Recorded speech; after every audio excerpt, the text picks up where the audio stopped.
खड़े होके देख रहे गाय और बैल की दशा। जो गाय चिल्ला रही है, भाग रही है, बैल भाग रहा है, गिर जाता है, फिर भागने लगता है, वो बदिक दोनों को मार रहा है, भाग रहा है।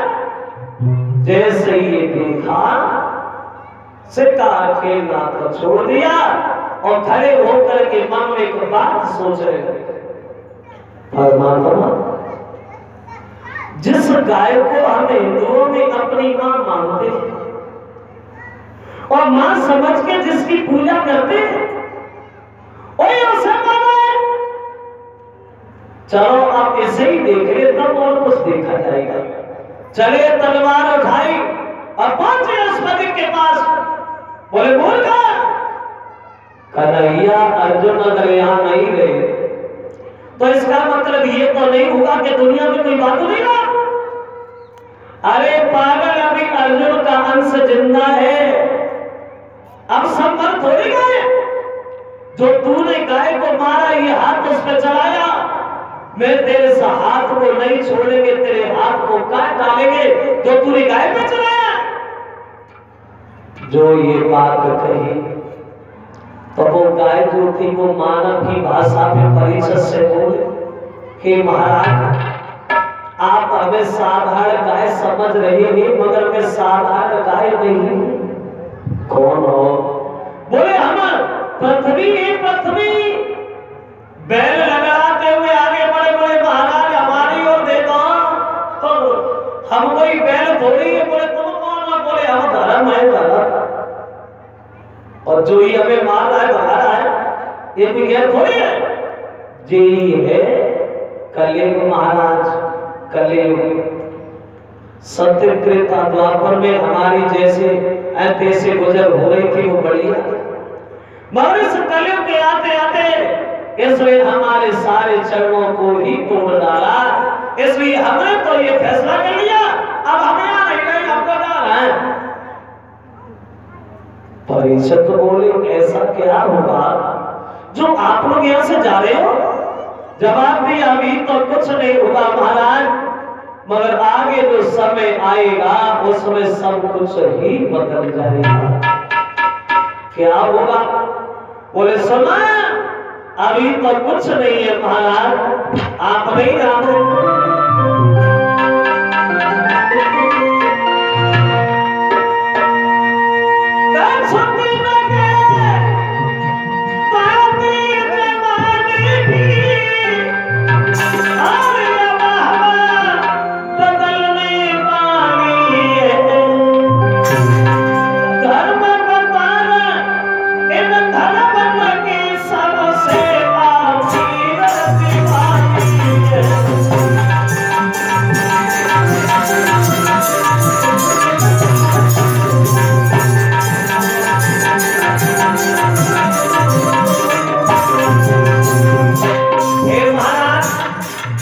अभी तो कुछ नहीं हुआ, मगर आगे जो समय आएगा उसमें सब कुछ ही बदल जाएगा।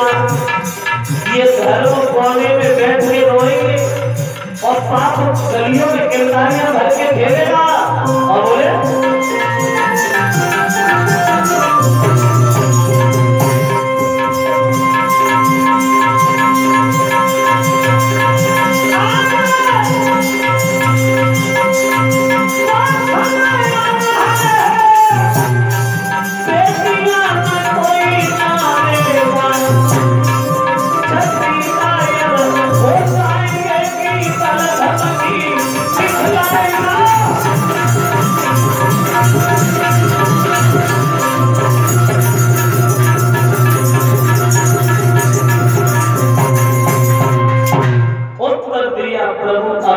कुछ नहीं होगा, मगर आगे जो समय आएगा उसमें सब कुछ ही बदल जाएगा। ये धर्म जो देख रही है कोने में बैठ के रोगे और पाप गलियों में किलकारियां भर के खेलेगा। मूर्तियां रात दिन टूटेगी, मंदिर में बद कर दिखाएंगे, और जब ऐसी दशा तो होगी हमको न भारत में हे महाराज, इसलिए हमने तो ये फैसला कर लिया, अब हम लोग तो यहाँ से जा रहे हैं। धर्म आगे बढ़े बैल के रूप में, और बोले महाराज आप नहीं जानते, अरे पाप हुई है कलियों में, पाप हुई है कलियों में, मेरा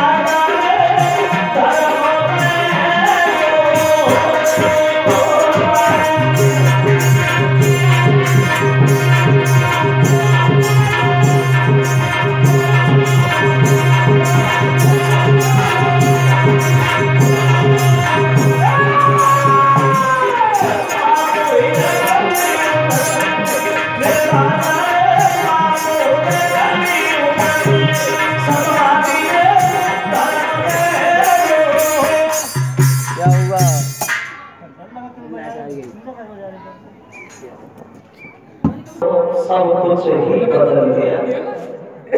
हम तो चले, अब हमें आना ही है। तो परिषद ने तलवार उठाई और कलिक से बोले कि कलिक महाराज, तुम्हारे अंदर तो अवगुण ही अवगुण है, कोई गुण है ही नहीं। तुम्हारे आने से पृथ्वी रो रही है, धर्म भी परेशान हो रहे हैं, तो ऐसे अवगुणी आदमी को समाज में जिंदा रहना ठीक नहीं है। आप तैयार हो जाओ, हम तुम्हें मारेंगे छोड़ेंगे ना। खलील कहने लगा प्रभु मारोगे? बोले हाँ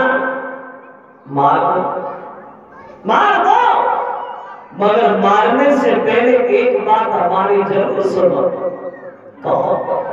बोले सुनो प्रभु, दुनिया भर में हर आदमी को अपने गुण और दूसरे के अवगुण दिखाई देते हैं, अपनी भलाई और दूसरे की बुराई नजर आती, अपना खर्चा और दूसरे की कमाई दिखाई देती है।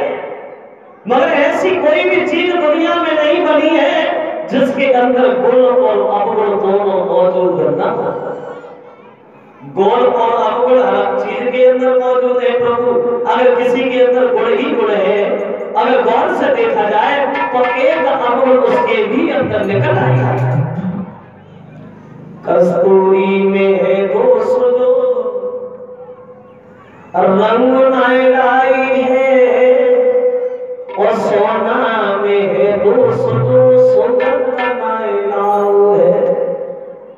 इंद्र में है दोष जो अहिल्या सगम भोग कियो, और चंद्रमा में है दोष जो मुर्गा बन के आओ है। राम में है दोष जो सुबह